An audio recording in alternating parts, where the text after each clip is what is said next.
तो जो जम्बू द्वीप का नौखंड किया गया, उसका उनमें जो सर्व बड़े बेटे थे उनको अजनाब खंड दिया गया। ऋषभदेव को अजनाब खंड दिया गया और इंद्र की पुत्री जयंती से इनका विवाह हुआ। इनके 100 पुत्र हुए और 100 पुत्रों में सबसे बड़े जो थे वो भरत जी थे। तो उससे इस अजनाब खंड का नाम भारत पड़ा। बोले भारत माता की जय। हमारे इस भारत का पहले नाम क्या था? अजनाब खंड, एशिया। हमारे यहाँ कोई तुलना होती है तो किसकी होती है? एशिया की सबसे बड़ी।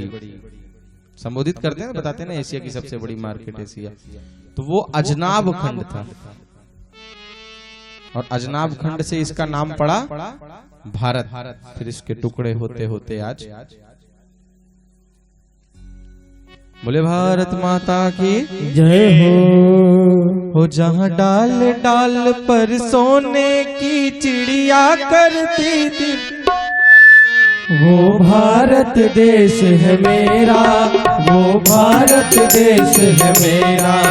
जहाँ डाल डाल पर सोने की चिड़िया करती है बसेरा, वो भारत देश है मेरा, वो भारत देश है मेरा। जहाँ सत्य अहिंसा और धर्म का पग पग लगता डेरा, वो भारत देश है मेरा, वो भारत देश है मेरा।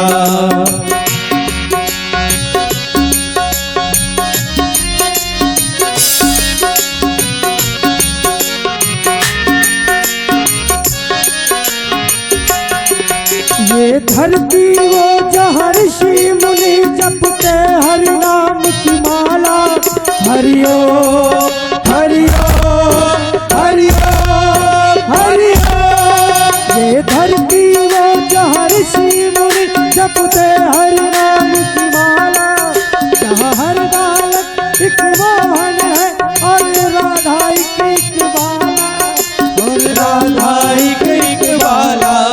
जहाँ सूरज सबसे पहले आकर डाले अपना डेरा, वो भारत देश है मेरा, वो भारत देश है मेरा।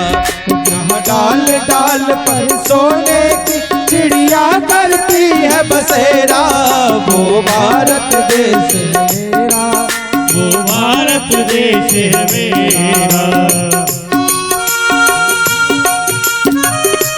भारत माता की जय हो।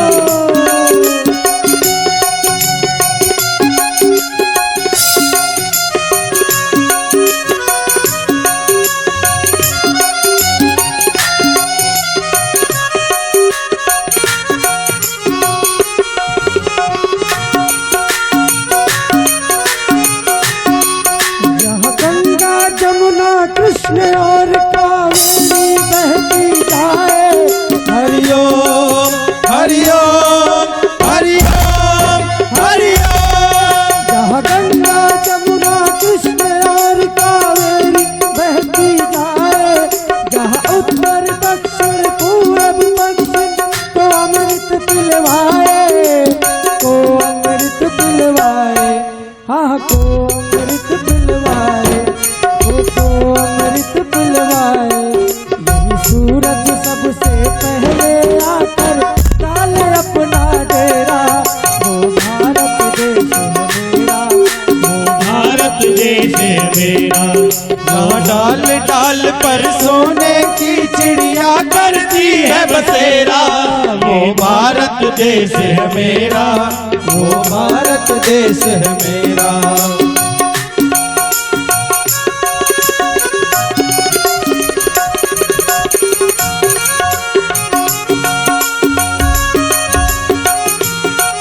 अलबेले की इस धरती के त्योहार भी है अलबेले। हरिओम हरिओम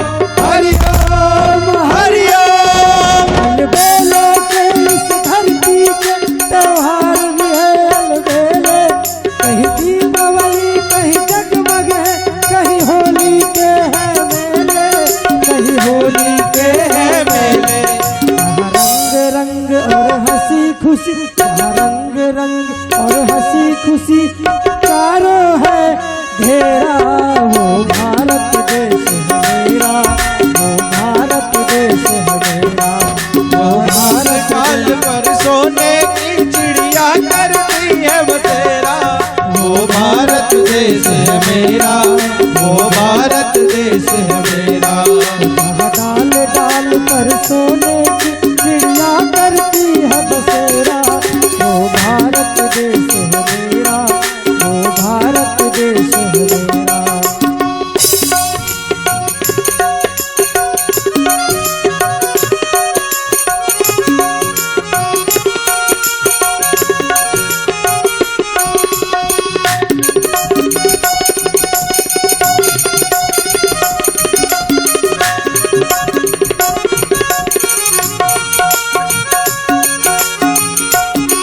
जहाँ आसमान से बातें करते मंदिर और शिवालय। हरिओ हरिओ हरिओ हरिओ।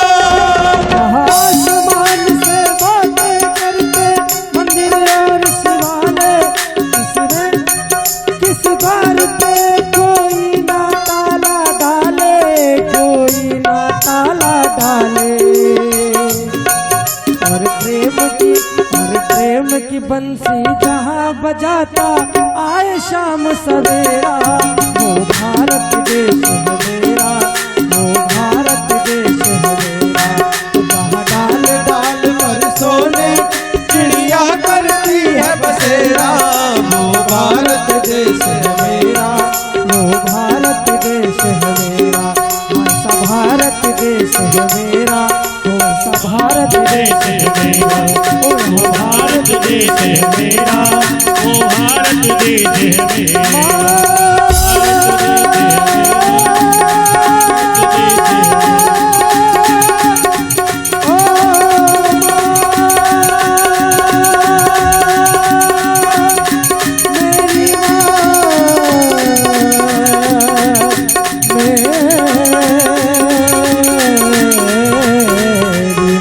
बोले भारत माता की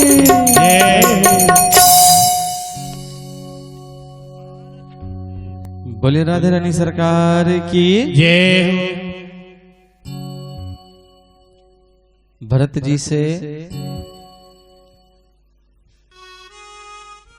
इस भूखंड का नाम भारत पड़ा। 1000 वर्ष तक इन्होंने इस पे राज किया और उसके बाद नेपाल में गंडकी नदी के तट पर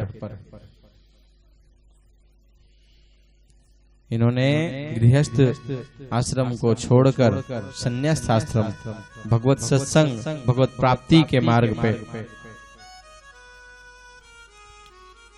गंडकी नदी के किनारे आके अपना डेरा डाला, अपना स्थान बनाया और उस स्थान पर ध्यान, साधना, संध्या, वंदन करने लगे।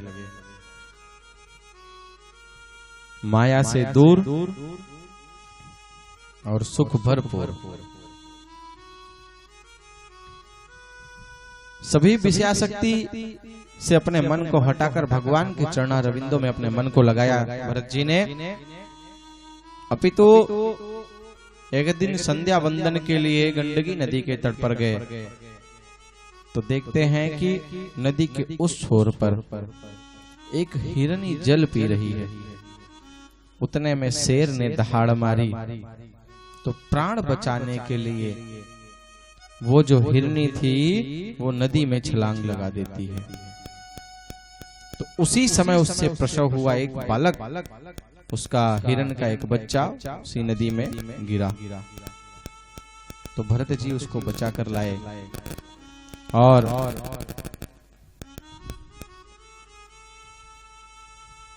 लाके अपने आश्रम में रख लिए। अब जो राज पाठ सब छोड़कर वन में आया कि भाई अंत समय आए तो भगवान के चरणों में मन रहे ताकि विषयासक्ति से हम दूर रहें।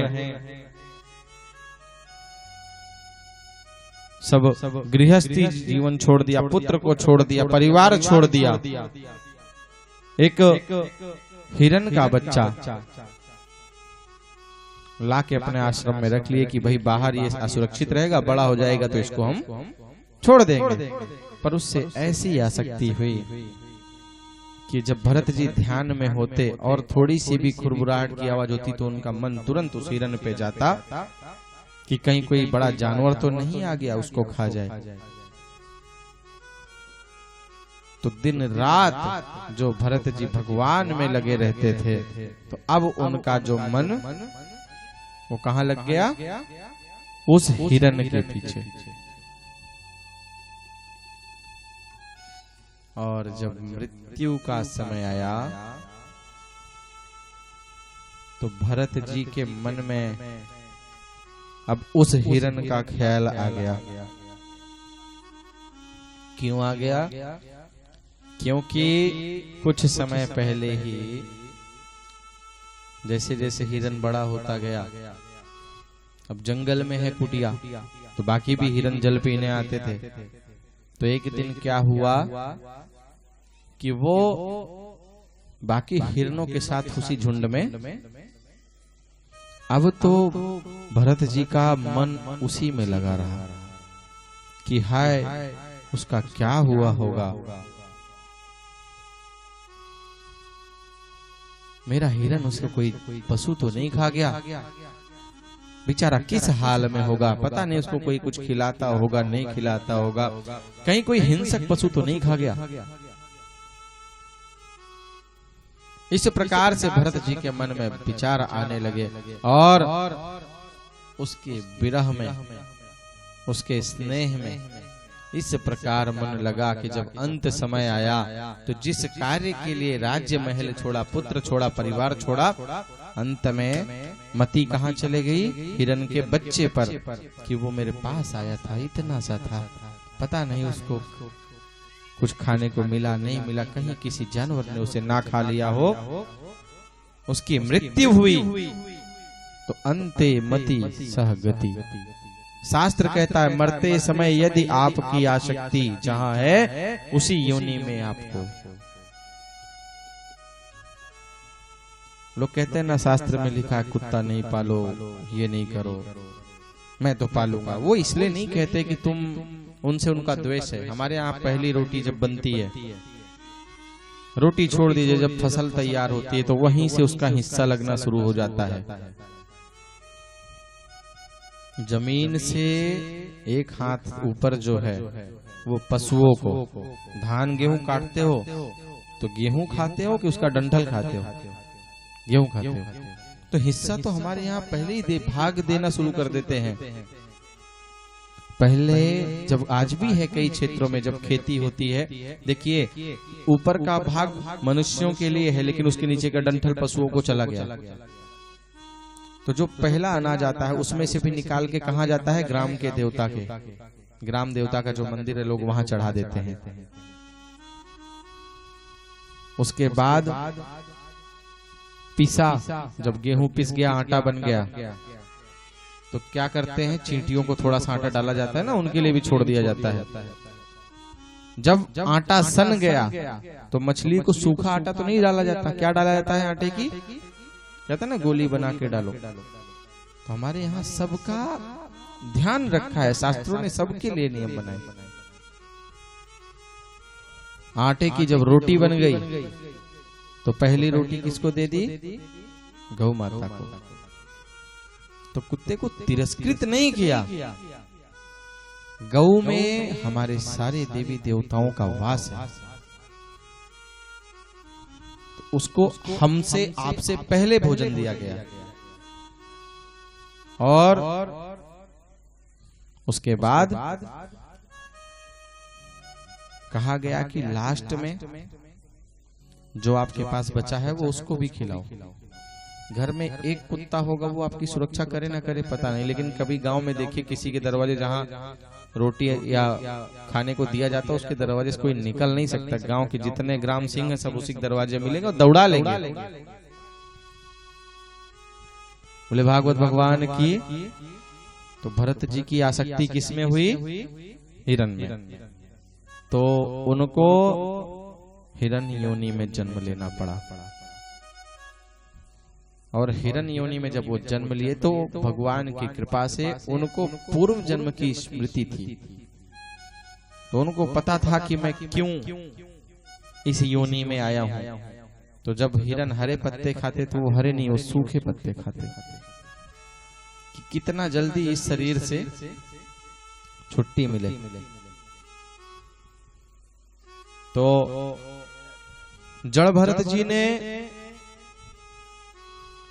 जी ने इस प्रकार से हिरन योनि में सूखे पत्ते सूखी घास खाके अर्थात उस योनि में भी तप करके उस देह को त्यागा। भगवत कृपा से उनका अगला जीवन अगला जन्म जो हुआ वो ब्राह्मण घर में हुआ। भरत जी के 9 भाई थे ब्राह्मण परिवार में, तो भरत जी सबसे छोटे थे और सबसे छोटे दुलारे होते हैं पिता के माँ के। तो पशुवत योनि से आने के कारण इनकी जो मति थी, शास्त्र में 2 बातें कही जाती। एक कही जाती कि जड़ भरत जी जानबूझकर, इनको प्रारब्ध का स्मरण था कि मैं राजा था फिर मैं इस योनि में आ गया, तो इनको पुनः जन्म ना लेना पड़ जाए, इस जन्म कर्म बंधन से मुक्ति हो और गृहस्थ आदि में ना फंसना पड़े, इसलिए जड़ की तरह मंद बुद्धि की तरह बने रहते थे। तो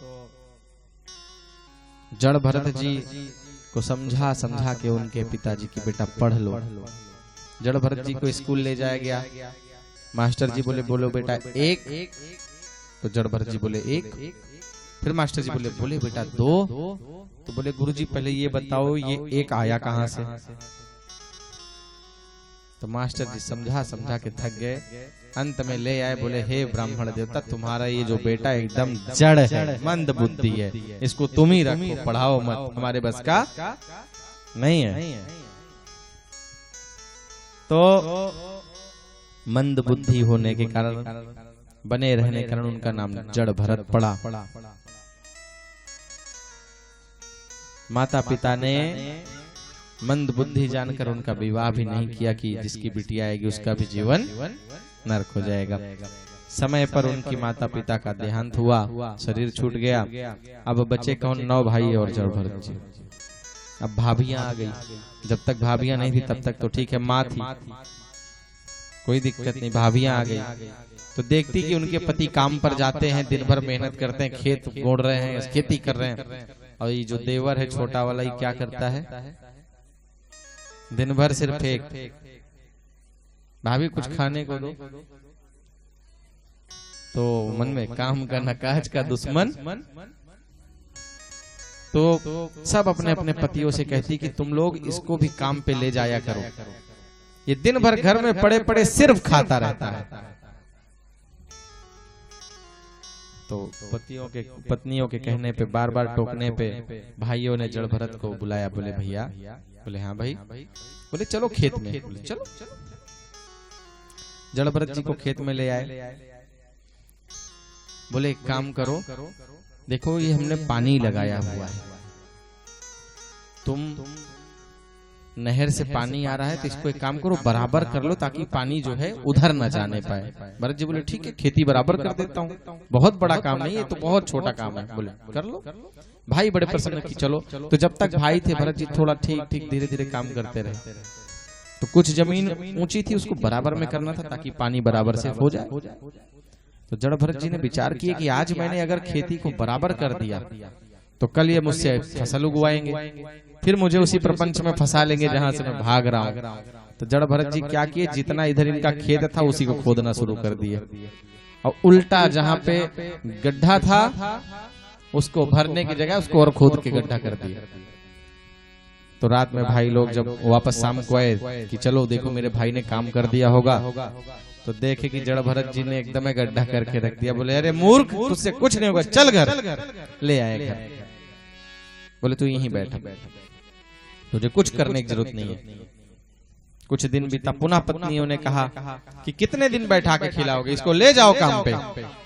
भरत जी को ले गए, बढ़िया बाजरे की फसल हुई थी। तो अभी भी गांव में देखिए वो पुतला खड़ा करते हैं, तो भरत जी को बोले भैया एक काम कर, तू एक काम तो कर सकता है। बोले हाँ बताओ भैया कौन सा काम। बिल्कुल करूंगा, क्यों नहीं करूंगा, भाई हूँ आपका। बोले ये चिड़िया आके फसल खराब कर देती हैं, पक्षी आके फसल खराब करते हैं, तू भैया एक काम कर, तू इन पक्षियों को मत बैठने दे, इनको उड़ाते रह। अरे बहुत आसान छोटा काम है, इसको तो ऐसे कर दूंगा। भाई संतुष्ट, चलो कम से कम कुछ तो करेगा ये। भाई चले गए। अब भरत जी खड़े होकर कुछ देर विचार किए, फिर प्रारंभ हो गए। राम जी की चिड़िया, राम जी का खेत, अरे खा लो चिड़िया भर भर पेट। राम जी की चिड़िया, राम जी को खेत, हाओरी चिड़ैया भर भर पेट। राम जी की चिड़िया, राम जी को खेत, हाओरी चिड़ैया भर भर पेट।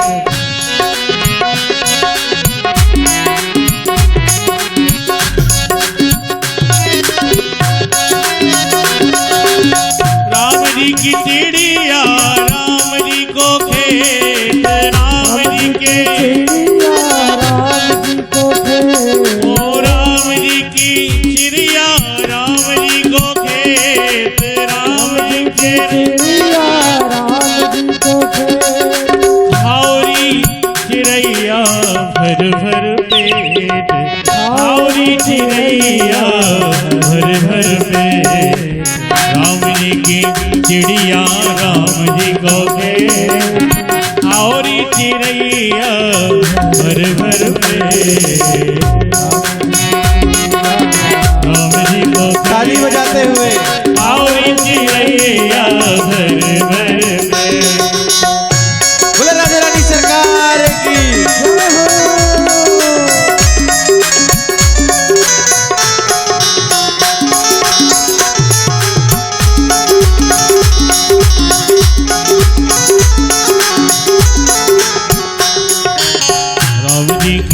चिड़िया, राम जी को खेत, हाओरी चिड़ैया भर भर पेट, हाओरी चिड़ैया भर भर पेट, हाओरी चिड़ैया भर पेट।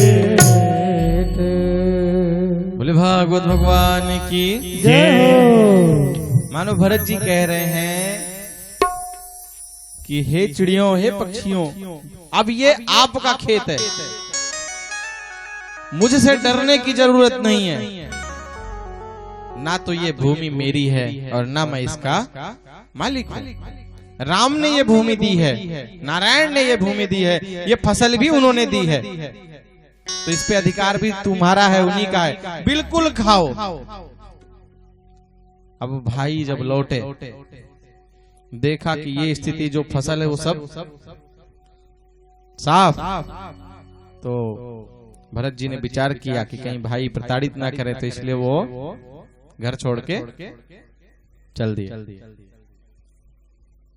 दास्यु राज्य में एक डाकू बलि देने के लिए एक आदमी को बांध कर रखा था, और ये था कि भाई रात्रि काल में माँ काली की पूजा होगी और उनको बलि चढ़ाई जाएगी।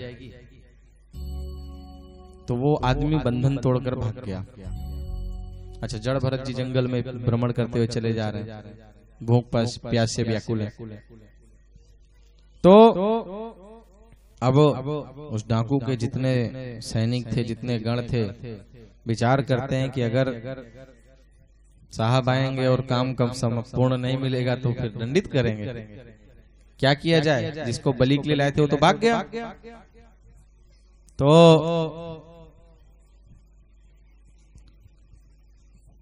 उनको भरत जी दिख जाते हैं जाते हुए, मस्ती में भरत जी कीर्तन करते हुए चले जा रहे हैं। तो भरत जी को देखा, सो इनके पास आए,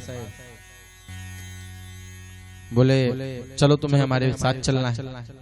तो भरत जी अपने आप में प्रसन्न रहने वाले, चिंता ही नहीं किसी की। अब जो साक्षात नारायण का दर्शन कर चुका हो, जो भगवत भक्ति में रहा हो, उसे किसकी चिंता। जिसको अपना पूर्व जन्म का स्मरण है, वो जानता है कि कर्म बंधन क्या है, महान ज्ञानी जड़ भरत जी, चलो बिल्कुल ले चलो। तो जड़ भरत जी को लेकर गए वहां पर, नहलाया धुलाया, बढ़िया खाने को दिया।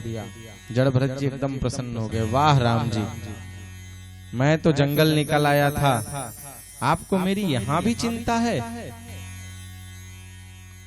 मैं तो घर से भाग आया था कि भाई डांट पड़ेगी, लेकिन देखो आपकी कृपा अपरंपार है प्रभु, जंगल में भी आप मेरा ध्यान रख रहे हैं।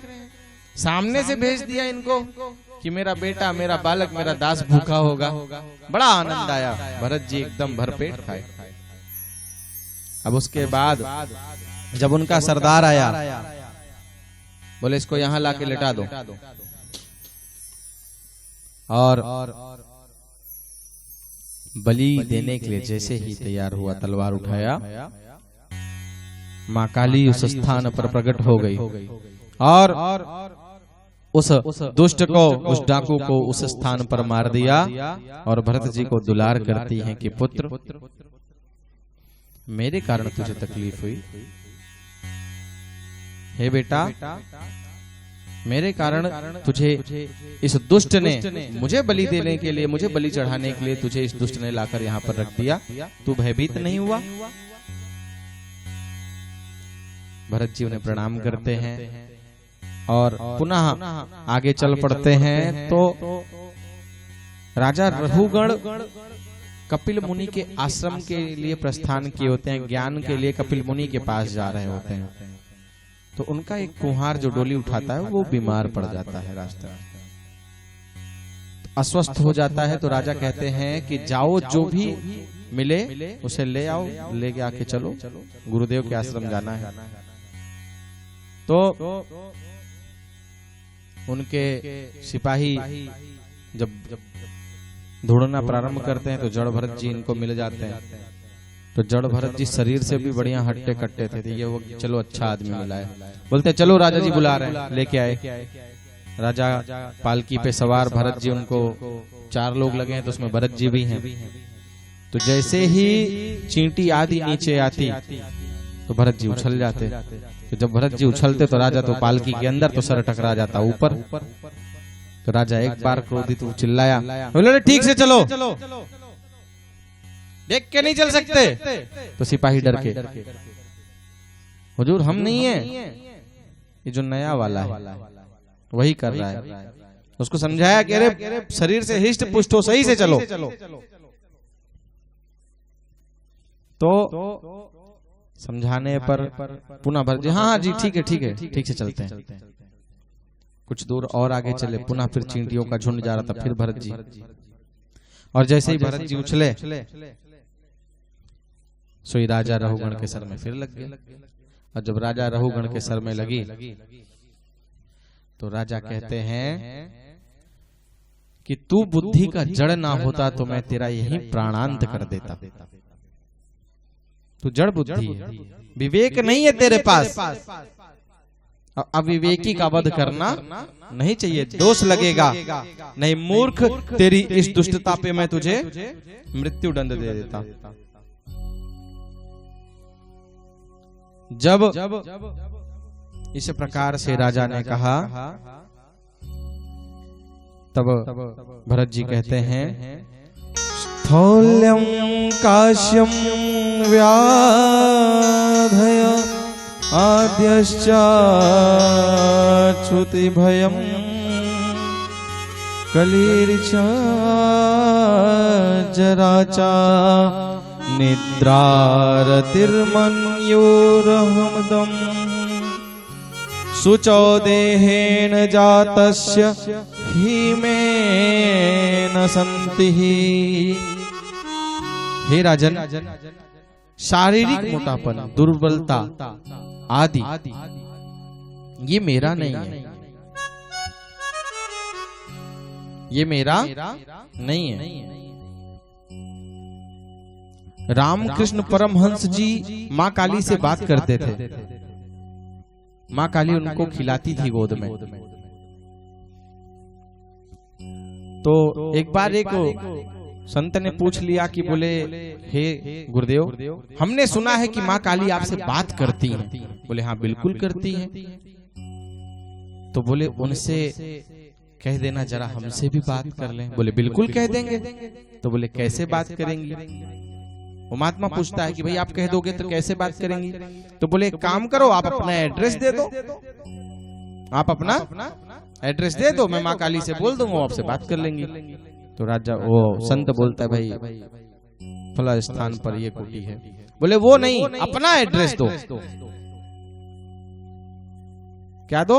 अपना एड्रेस दो। तो उसको लगता है अच्छा घर वाला हो गया, तो ऑफिस वाला एड्रेस देना चाहिए। तो दूसरा स्थान जहाँ पे गुरु स्थान उसको कि भैया वहां।